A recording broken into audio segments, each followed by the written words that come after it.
Bienvenidos a Di Loreto Horror.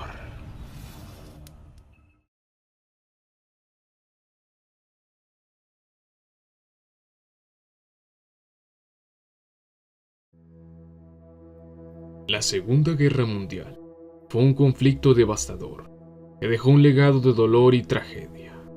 Pero, ¿qué tal si hubiera más en esta historia de lo que sabemos? En esta recopilación de creepypastas, exploraremos los relatos más oscuros y perturbadores que rodean este conflicto histórico, desde encuentros con soldados espectrales hasta experimentos secretos y macabros.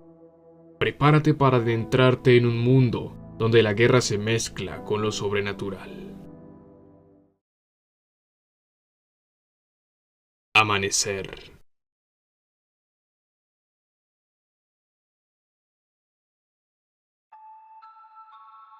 Papá, hoy el cielo está muy hermoso. Sí, hijo, el sol brilla con mucha intensidad en este amanecer. Papá, ¿crees que algún día el sol se apagará? Sí, pero no estaremos aquí para verlo. En ese momento, los soldados del ejército nazi abrían fuego contra el padre y el hijo, judíos. Ambos al borde de una fosa. El hada de los dientes.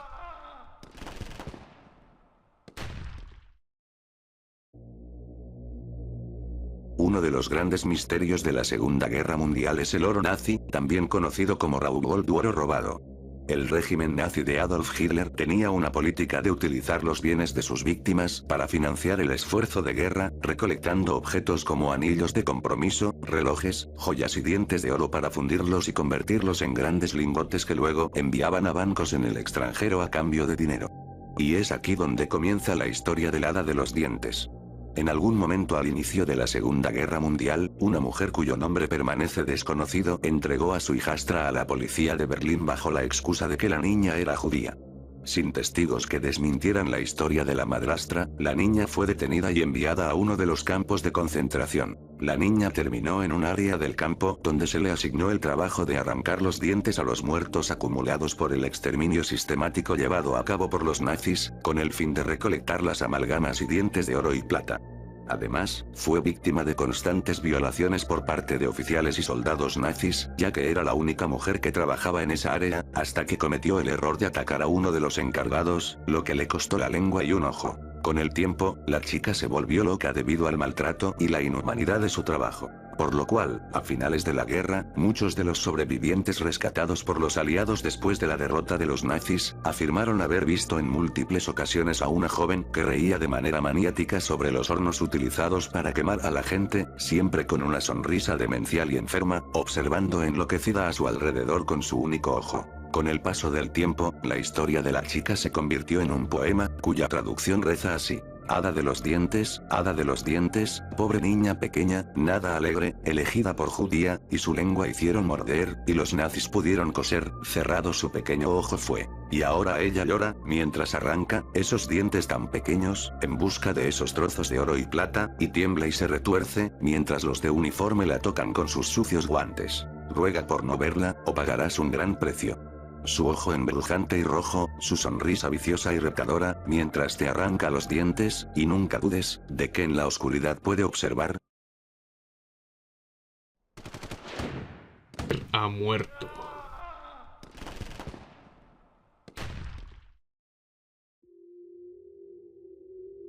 Ha muerto. Estas palabras fueron las que despertaron de las sucias literas alemanas a los prisioneros judíos cuando sonaron en los altavoces de la habitación, regándose por todo el campo de concentración. Ha muerto. Los militares más cercanos los enviarán a un nuevo sitio. Sonó ahora por los altavoces. Luego, al menos 10 militares armados abrieron en ese instante la puerta de la habitación. Tomaron bruscamente de los brazos a la mayor cantidad de prisioneros que podían haciéndolos caminar. Los llevaron a una sala, casi, oculta en el campo de concentración. Parecía una especie de templo dedicado a una deidad prohibida. Los militares tiraron a los prisioneros frente a las puertas de este lugar. Sin otra opción, empujaron las pesadas puertas del templo. Entraron. Allí, unas personas cubiertas con capuchas negras y una esvástica pintada en el pecho aguardaban. Ha muerto, dijo uno de ellos.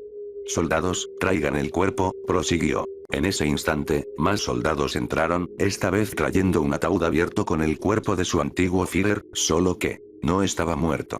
Amordazado y asustado describen la apariencia de Adolf Hitler vivo en el ataúd, mientras los misteriosos encapuchados pretendían, o no, que estaba muerto. Los otros sujetos corrieron una cortina a sus espaldas, dejando ver un gigantesco hueco que se abría en la tierra. Adoremos a nuestro nuevo Führer, continuó. Y luego, poco después, contemplaron un espectáculo que ningún hombre en su sano juicio había visto. Los militares le entregaron el ataúd a los encapuchados, mientras que estos lo inclinaban. Habían lanzado al pozo. Sus gritos se escuchaban aún kilómetros bajo tierra. La última frase pronunciada por los extraños volvió a escucharse, esta vez con un tono más grueso, casi de ultratumba. Adoremos a nuestro nuevo Führer. Adoremos a nuestro nuevo Führer. Adoremos a nuestro nuevo Führer. Adoremos a nuestro nuevo Führer. El segundo espectáculo que ningún hombre en su sano juicio había visto estaba a punto de ocurrir. Una gran bestia se elevó de las profundidades. Horrible. Se asemejaba a un ser humanoide obeso gigante, con colmillos encarnándose de sus manos y abdomen, con un cráneo humano sin mandíbula gigante cubriendo su decapitado cuello. De repente, todos sintieron que lo entendían todo y empezaron a matarse unos a otros en ataques de rabia y locura. La sangre brotaba a chorros de los cuerpos inertes de los prisioneros judíos. Solo unos pocos se resistieron a mirar y sobrevivieron. Los encapuchados se arrodillaron en el suelo y comenzaron a hacer gestos de devoción a ese monstruo de proporciones lovecraftianas. Luego de esto, como si fuera poco, ocurrió el tercer espectáculo que ningún hombre en su sano juicio había visto. La enorme criatura empezó a temblar, como si estuviera cambiando de forma. Minutos después hubo un destello de luz que de seguro dejó ciego a más de alguno. Para cuando todos volvieron a mirar, la criatura ya no se encontraba, o al menos no en su forma original. Un hombre exactamente igual a Führer se encontraba en su lugar. Aún no comprendo qué fue más aterrador en eso. Sí que los soldados nazis habían logrado despertar a una criatura que parecía sacada de alguno de los cuentos de Lovecraft, o que el dictador nazi que había manipulado a Alemania había sido reemplazado en secreto por un ser no humano. La cosa que mutilaba.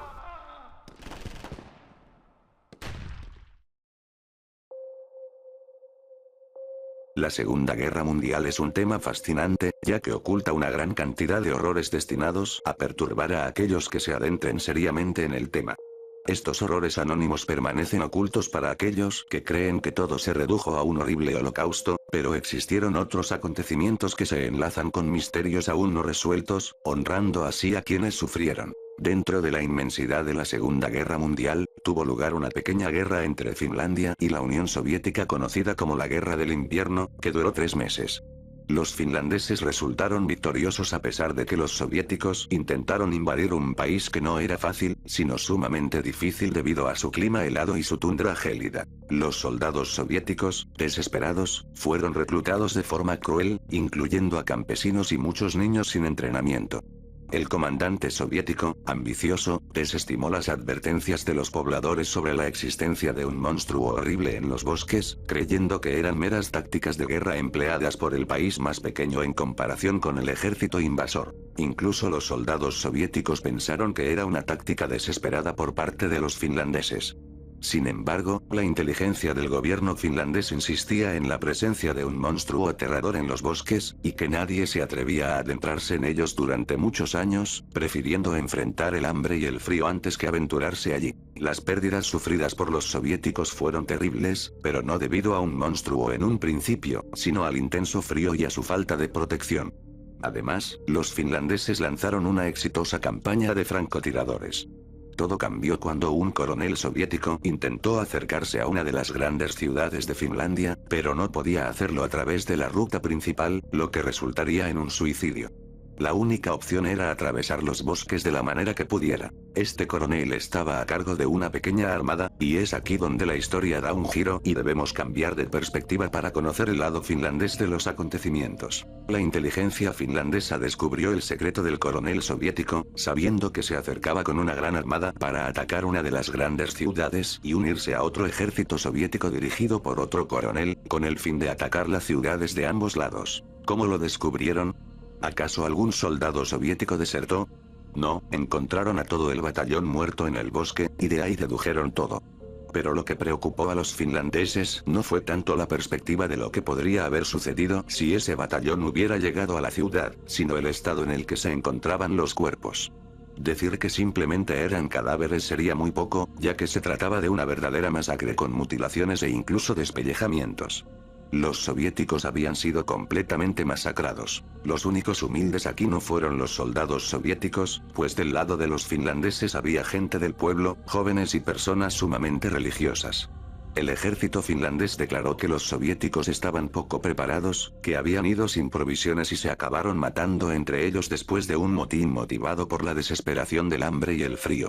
Sin embargo, esta explicación resultaba ser una mentira mal construida, no solo porque quedaban muchas provisiones entre las carpas del ejército soviético, sino también porque sencillamente se negaban a creer que alguien pudiera tener no solo la fuerza, el poder o la locura, sino simplemente la maldad para hacer eso a otro ser humano. La foto que ven fue tomada durante ese tiempo en el campamento de los soldados soviéticos por el ejército finlandés. Y esta otra muestra la piel mutilada de un soldado soviético. El experimento de bioarmas nazi.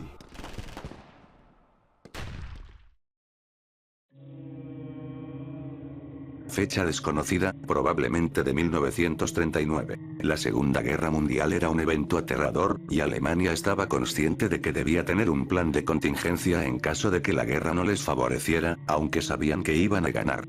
Así que, con financiamiento secreto, los científicos nazis comenzaron a experimentar con diferentes formas de armamento, desde armas químicas hasta armas atómicas.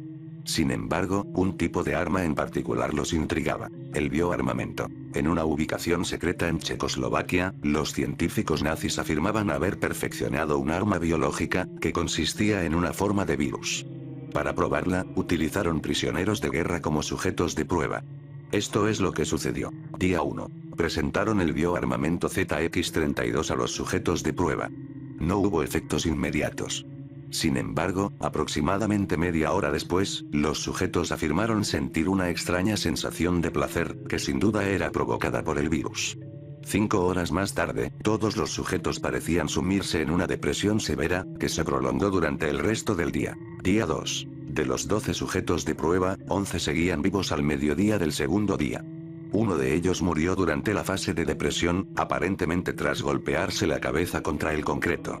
El cadáver fue retirado por la mañana, pero partes del tejido cerebral y del cráneo quedaron pintadas en las paredes y el suelo de la celda. Tras la autopsia, se notó que el cerebro del sujeto fallecido tenía un color violeta oscuro. 5 horas después del mediodía, los sujetos de prueba se quejaron de hambre, a pesar de haber comido previamente. Este comportamiento persistió durante toda la noche. Día 3. Aún quedaban 8 sujetos de prueba. Sin embargo, uno de ellos había enloquecido y mordió a otro sujeto. El sujeto considerado demente fue sacado de la zona de contención y, en un ataque de rabia, mordió a 2 guardias. El sujeto fue abatido con un disparo en la cabeza y posteriormente quemado. 30 minutos después de haber sido mordidos, los guardias reportaron una intensa sensación de felicidad y fueron puestos dentro de la celda de contención. Día 4. Los 7 sujetos de prueba originales seguían con vida. Sin embargo, los 5 sujetos que habían mordido a los guardias los comieron. Los huesos fueron roídos por los sujetos de prueba 5. Los otros 2 sujetos permanecieron acurrucados en posición fetal, temblando. Uno de los sujetos locos fue sacado para ser estudiado, y al igual que la última vez, entró en un ataque de rabia, aunque esta vez pudo ser contenido. Después de varias horas de estudio, se obtuvieron los siguientes datos. La enfermedad del sujeto loco había crecido un 25% desde que se le administró el bioarmamento ZX-32. El crecimiento aparente ocurrió durante la fase de depresión. Las uñas de las manos, el cabello y los dientes se volvieron amarillos, similares a los efectos en una persona que fuma. Los ojos del sujeto se tiñeron de un profundo color violeta. La bioarma parecía incitar a los sujetos infectados a canibalizar a otros seres humanos. Día 5. Los 2 sujetos sanos fueron consumidos por los sujetos dementes.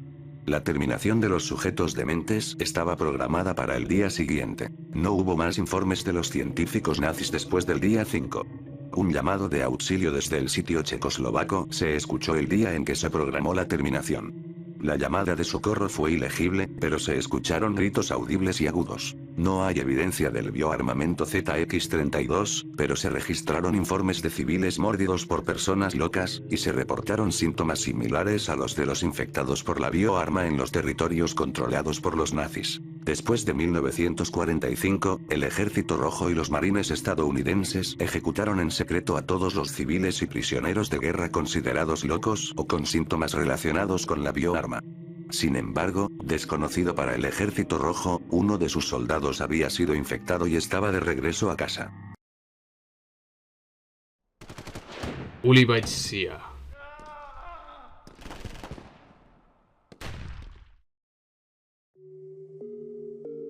La Segunda Guerra Mundial estaba por terminar y, en Rusia, se llevaban a cabo experimentos con seres humanos.